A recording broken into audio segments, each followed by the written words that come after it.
Faisal T V کے معزز ناظرین گرام، السلام علیکم۔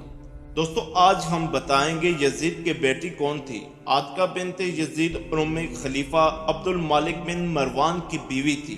عاتکہ ایک وجہ شہرت اس کی 14 ام خلافت سے رشتہ داری تھی، اور اسی وجہ سے اسے ان کے سامنے حجاب کرنے کی ضرورت نہیں تھی، اور یہی بات دوسری عورتوں سے ممتاز بناتی تھی۔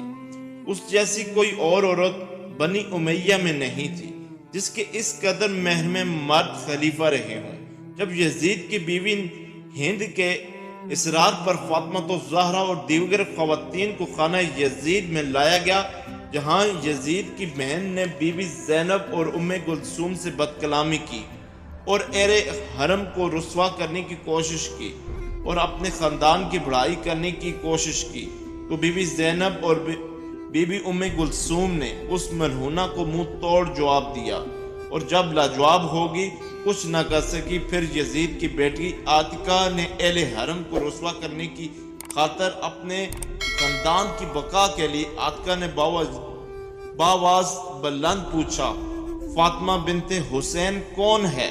اور فاطمہ بنت حسین نے فرمایا، میں ہوں حسین کی بیٹی، میں ہوں حسین کی بیٹی، میں اس مظلوم کی بیٹی ہوں جس سے بدحنین کے کفار کا بدلہ لیا گیا۔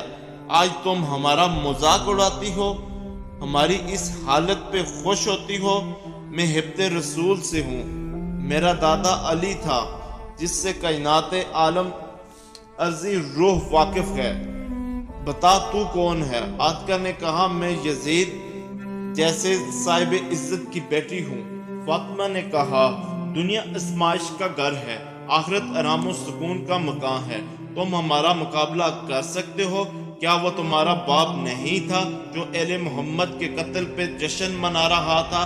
کیا وہ تیری ماں نہ تھی جو اپنے غلاموں کا طواف کرتی تھی؟ تم پر اللہ کی لعنت ہو، ہم اہل بیت کے اوقاف سے ہیں۔ عاتکہ ایسی خاموش ہوئی کہ جیسے اس کے گلے میں ہڈی پھنس گئی ہو۔ اس کے بعد یزید کی دوسری بیوی ام حبیبہ نے پوچھا، زوجہ حسین کون ہے؟ اتنے میں جناب ام رباب نے فرمایا، وہ خوش نصیب میں ہوں جس کو اللہ نے دنیا اور آخرت دونوں کی سعادتوں سے نوازا ہے۔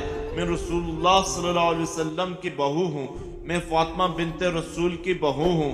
یزید کی بیٹی عاتکہ اپنے پوتے العلید ثانی کی وفات پر زندہ رہی۔ جنگ اصلیت کے بعد جب موسیٰ بن زبیر کو قتل کر کے اس کا سر کوفے کے سربراہ عبد المالک بن مروان کے پاس لایا گیا، عبد المالک بن مروان اس کا سر مصر میں اپنے بھائی عبد العزیز مروان کے پاس بھیجا۔ جب سر مصر جانے سے پہلے دمشق پہنچا تو عاتکہ کو اس کی خبر ہوئی۔ اس نے موسیٰ بن زبیر کے سر کو سپاہیوں سے لے کر اسے غسل دے کر دفن کروایا، تو پھر عبد المالک بن مروان سے کہا، تمہیں ابھی تک اس سے تسلی نہیں ہوئی جو اس شہر میں ہوا؟ یہ بہت ہی انتہائی افسوسناک ہے۔ اس سے ثابت ہوتا ہے کہ عاتکہ بنت یزید کی ہمدردیاں کسی وجہ سے بنی امیہ کے خلاف تھی اور ابن زبیر کے خاندان کے خلاف تھی۔ دوستو، امید کرتے ہیں آپ کو یہ ویڈیو پسند آئی ہوگی۔ تب تک اپنا اور اپنے پیارے دوستوں کا خیال رکھیں۔ اللہ نگہباں۔